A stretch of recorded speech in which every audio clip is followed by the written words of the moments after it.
Bonjour et bienvenue pour cette 436e édition de Un jour un comic. Ça nous rajeunit pas, hein, 436 émissions. Alors si on en avait fait une par jour depuis 4 ans, on serait à 1200. Il se trouve que j'ai été un petit peu occupé à autre chose, on va dire. Donc il n'y en a pas tout le temps, ça revient pas tous les jours, mais ça est quand même du bonheur. Cette émission vous parle des comics en VO, surtout qu'on avait un peu arrêté la VO sur originalcomics.fr et que évidemment on l'a repris parce que évidemment la VO c'est la vie. Je l'ai dit souvent, on a eu des petits problèmes de distribution, mais ils sont derrière nous. Et donc on vous propose à notre rythme la VO qu'il vous faut. Et ouais, on est comme ça, et c'est surtout, on marche au coup de cœur. Bon, ça fait un mois que j'ai pas fait d'émission comme ça, mais c'est pas grave. Le but, il est quoi? Il est de prendre du plaisir. Aujourd'hui, je vais vous parler de Batman Catwoman numéro 1. Là, c'est la couverture de Jim Lee. Il y avait une couverture de Clayman qui n'est plus disponible sur originalcomics.fr, mais il y a une couverture de Travis Charest qui est, ma foi, très jolie. Je vous invite à la découvrir dans le lien dans le descriptif de la vidéo si vous êtes intéressé par ce titre. Qu'est-ce que c'est que Batman Catwoman? C'est un projet, c'est un peu la roue de secours de Tom King. On ne connaît pas trop les raisons pour lesquelles il a quitté le Batman après le numéro 75 de la série Batman Rebirth, puisqu'il était à la base parti pour faire au moins 100 numéros et que ça se passait bien, les ventes étaient au sommet et que tout allait bien. Et puis a priori, il y a eu une petite embrouille avec DC Comics, il a quitté précipitamment la série. C'est James Tynion IV qui a repris le flambeau, les ventes sont reparties à la hausse, énorme succès de Joker War aux États-Unis, énorme succès pour l'épisode numéro 100, et ça continue puisque nous en sommes au 102, 103, 104, un truc comme ça.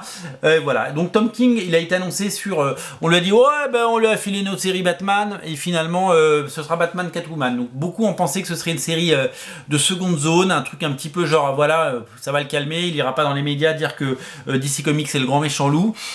Et finalement, ce projet est un bel aboutissement. D'abord, puisqu'il a emmené, vous l'avez vu, il est soutenu par la direction parce que Jim Lee en personne fait des couvertures. Il y a plein de variantes. Quand ils mettent des moyens sur des variantes, c'est qu'ils ont une ambition sur un titre. La deuxième chose, c'est que, bien entendu, Batman Catwoman est dessiné par l'excellent, le fabuleux, le génialissime Clayman, qui avait déjà travaillé avec Tom King sur la série Batman Rebirth. Un dessinateur qui, pendant très longtemps, avait ce talent. Moi, je me souviens quand il a fait un peu de X-Men, c'était chouette. Mais il manquait un petit truc. Il manquait la maturité. Eh ben, elle est là, la maturité, elle est là. La voici, la voilà. C'est vraiment, vraiment très agréable à regarder, un délice pour les yeux, pour les papilles et puis pour les gourmands, c'est très joli. Alors c'est quoi cette série? C'est un peu la continuité de ce que Tom King a voulu faire sur Batman, c'est-à-dire aller aux profondeurs dans la relation entre Batman et Catwoman, faire de cette dualité une histoire d'amour, et là il l'a fait à travers 3 époques. Ce comic se passe à travers 3 époques. Une époque qui regarde dans le rétroviseur, où on a une Catwoman plutôt ennemie de Batman, une époque présente où ils sont en couple, ils sont ensemble et ils vivent des aventures en commun, et une époque où Batman est mort, et ouais, Batman est mort, et c'est Catwoman qui est toute seule. Mais cette histoire fait écho à une histoire que vous aviez peut-être lue, qui avait été offerte lors du Batman Day sur les dernières heures de Batman, cette histoire d'amour à travers les époques entre Batman et Catwoman, et voilà, donc c'est un grand romantique, le Tom King.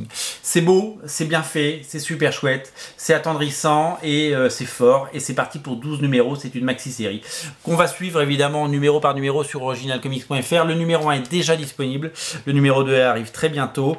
Il n'y aura plus que 2 couvertures comme je vous l'ai dit sur les 4, sur les 3 qui en avaient, et prenez celle de Jim Lee ou celle de Travis Charest, mais en tout cas je vous encourage de toutes mes forces à craquer pour ce titre et toute la VO dont on vous parlera dans les prochains jours et les prochaines semaines. Voilà, c'est à découvrir sur originalcomics.fr et nulle part ailleurs. Le lien il est là dans le descriptif de la vidéo. Passez nous voir en boutique. Nous sommes ouverts tous les jours de 11h à 19h, 49 rue La Cépède. C'est l'endroit où vous allez aimer les comics. Originalcomics.fr et la boutique. Salut!